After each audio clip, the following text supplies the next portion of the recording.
तो चलिए भाई, आज हम नया चैप्टर शुरू करते हैं, डेप्रिसिएशन। पहले थोड़ा सा थ्योरी कर लेते हैं इसका। क्या होता है depreciation? Depreciation is the fall in the value of asset due to wear and tear and normal obsolescence. जो हम यूज़ करते हैं उसकी वजह से मशीन की वैल्यू कम होती है, उसको डेप्रिसिएशन बोलते हैं। या टेक्नोलॉजी पुरानी होने की वजह से मशीन की वैल्यू कम हो जाती है धीरे धीरे, उसको हम डेप्रिसिएशन बोलते हैं। जैसे जैसे लेटेस्ट टेक्नोलॉजी आती है, पुरानी टेक्नोलॉजी की वैल्यू चाहे वो यूज़ ना भी हुई हो तो भी कम होती रहती है, तो उसको बोलते हैं ऑब्सोलिसेंस। तो वेयर एंड टियर और ऑब्सोलिसेंस की वजह से जो वैल्यू घटती है, दैट इज कॉल्ड डेप्रिसिएशन। इसी से रिलेटेड टर्म है अमोर्टाइजेशन। जो इंटेंजिबल एसेट्स होती हैं, जैसे पेटेंट, पता है ना आपको क्या होता है?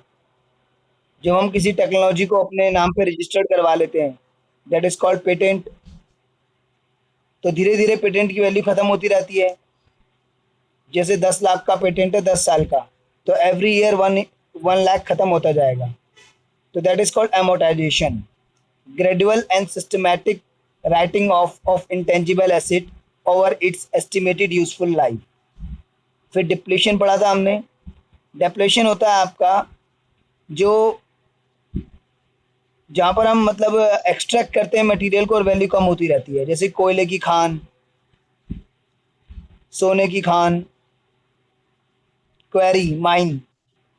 तो इनसे जैसे जैसे हम मटेरियल एक्सट्रैक्ट करते रहेंगे, इनमें जो मटेरियल बचा होगा कम होता जाएगा ना, तो उसकी वैल्यू कम होती जाएगी।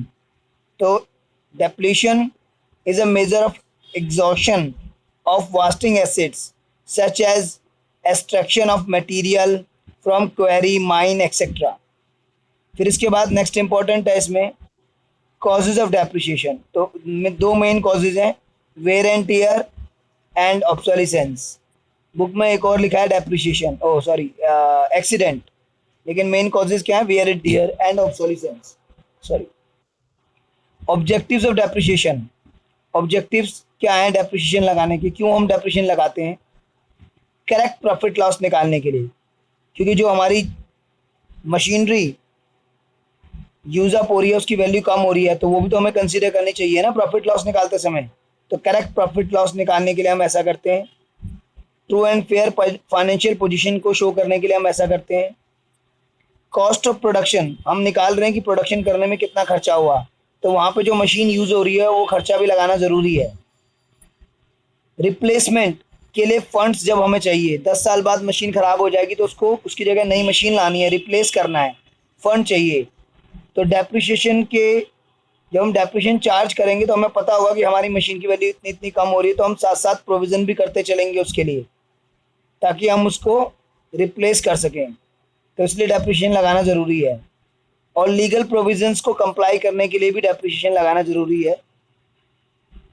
अगर आपको टैक्स भरना है और डेप्रिसिएशन नहीं लगाओगे तो आपका प्रॉफिट ज़्यादा आएगा, तो आपको ज़्यादा टैक्स भरना पड़ेगा। तो जब गवर्नमेंट आपको कह रही है कि आपका जितना मशीनरी वगैरह यूज़ अप हो रहा है वो भी आप खर्चा काट लो, फिर अपना प्रॉफिट निकालो, उस पर टैक्स दो, तो हम ज़्यादा प्रॉफिट पे टैक्स क्यों देंगे? जब लीगली जो है हमें डेप्रिसिएशन अलाउड कर रही है गवर्नमेंट, तो हम उतना जितना जितना डेप्रिसिएशन अलाउड है उतना चार्ज करेंगे, अपने प्रॉफिट को कम करेंगे और कम प्रॉफिट पे टैक्स भरेंगे। तो ये सब थ्योरी है भाई। डेप्रिसिएशन की डेफिनेशन, अमोर्टाइजेशन की डेफिनेशन, डेप्रिसिएशन की डेफिनेशन, फिर डेप्रिसिएशन की कॉजेज क्या हैं, वेयर एंड टियर, ऑब्सोलिसेंस, फिर डेप्रिसिएशन लगाने के पीछे हमारे ऑब्जेक्टिव्स क्या हैं। ये मेन मेन क्वेश्चंस थे। फिर इसके बाद हमारा मेथड्स ऑफ चार्जिंग डेप्रिसिएशन। दो मेथड होते हैं डेप्रिसिएशन चार्ज करने के, और दो मेथड होते हैं डेप्रिसिएशन की अकाउंटिंग करने के। तो अभी हम मेथड्स ऑफ चार्जिंग डेप्रिसिएशन कर रहे हैं, ठीक है? वो बाद में हम दो मेथड में आपको बताऊंगा कौन किस तरीके से हम उसको रिकॉर्ड करते हैं, उसके भी दो मेथड होते हैं। फिलहाल डेप्रिसिएशन चार्ज करने के दो मेथड है, straight line method and return down value method. Straight line method को original cost method, fix instalment method भी कहते हैं। रिटर्न डाउन वैल्यू मेथड को reducing balance method, diminishing balance method भी कहते हैं। तो ये स्ट्रेट लाइन मेथड और रिड्यूसिंग बैलेंस मेथड में क्या फ़र्क है वो देख लीजिए।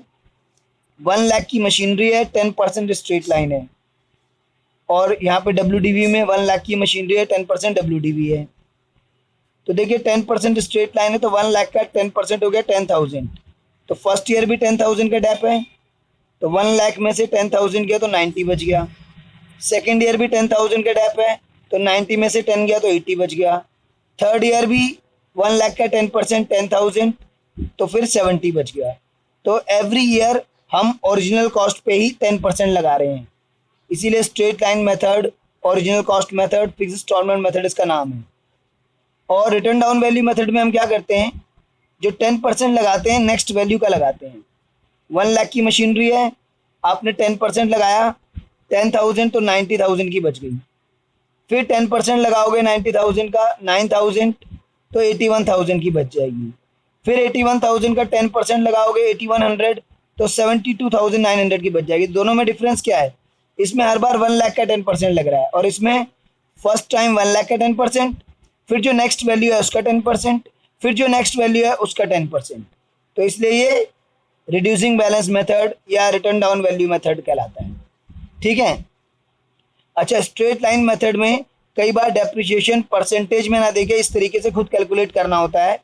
आपको ओरिजिनल कॉस्ट दे दी 12 लाख की, आपको बता दिया कि एस्टिमेटेड लाइफ है इस मशीन की 10 ईयर्स, और आपको बता दिया स्क्रैप वैल्यू 2 लाख है। स्क्रैप वैल्यू मतलब जब ये ख़राब हो जाएगी और स्क्रैप कबाड़ में बिकेगी तो 2 लाख की बिकेगी।